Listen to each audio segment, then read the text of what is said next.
படத்தில் மட்டும் பிரச்சனைனா புதையல் வருது எல்லாம் வருது. ஆனால் ரியல் லைஃப்பில் பிரச்சனைன்னு பார்த்தா ஒன்றுமே வராது. நம்ம தான் போய் எல்லாத்தையும் சால்வ் பண்ணோம் அப்படின்னு சொல்லிட்டு எத்தனை பேர் நினச்சி ஃபீல் பண்ணியிருக்கீங்க. அதெல்லாம் மாறாது. பட் இந்த படத்தில் என்ன புதையல் எடுத்தாங்க அப்படின்னு சொல்லிட்டு நம்ம இந்த வீடியோவில் பார்க்க போகிறோம். வாங்க வீடியோக்குள்ளே போகலாம். இது என்ன படம் அப்படின்னு பார்த்தீங்கன்னா டியூரி மீ அப்படின்னு சொல்லிட்டு ஒரு மலேசியன் தமிழ் மூவி இருக்குது. அந்த வீடியோவில் பார்க்க போகிறோம். வாங்க வீடியோக்குள்ளே போகலாம். மூவியோட ஸ்டோரி என்ன அப்படின்னு பார்த்தீங்கன்னா நம்ம கதையோட ஹீரோயின்ஸ் 3 பேருமே வந்து ஃபினான்ஷியல் இஷ்யூவில் வந்து மாட்டிட்டு முழிச்சிட்டு இருக்காங்க. அப்படி இருக்கிறதுல தான் வந்து அவங்க தாத்தா வந்து ஒரு புதையல் வச்சிருக்காரு அப்படின்றதே உங்களுக்கு தெரிய வருது. அது வந்து எப்படியாச்சும் எடுக்கணும் அப்படின்னு சொல்லிட்டு ஆசைப்படுறாங்க. அதுக்கு வந்து கோஸ்ட் எல்லாம் வந்து உள்ள கூப்பிட்டு வராங்க. அதுக்கப்புறம் எடுத்தாங்களா இல்லையா என்னாச்சு ஏதாச்சு அப்படின்னு சொல்லிட்டு இந்த மூவியை பற்றி தெரிஞ்சுக்கோங்க.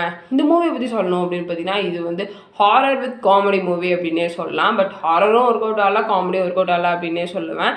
நம்மளுக்கு வந்து அவ்வளோ கனெக்ஷனும் இந்த மூவியில் வந்து எதுவும் கிடையாது. ஓரளவுக்கு ஓகேஷாக இருக்குது அப்படின்னே சொல்லுவேன். இந்த ரோலில் நடித்த அந்த 3 ஹீரோயின்ஸுமே வந்து அவங்களோட பர்ஃபார்மன்ஸை நல்லா ப்ளே பண்ணியிருக்காங்க. ஸோ ஓரளவுக்கு ஆவரேஜான மூவியாக தான் வந்திருக்கு. எனக்கு காமெடிஸும் ஒர்க் அவுட் ஆகலை, நம்மளுக்கு எந்த கனெக்ஷனும் இதில் இல்லை.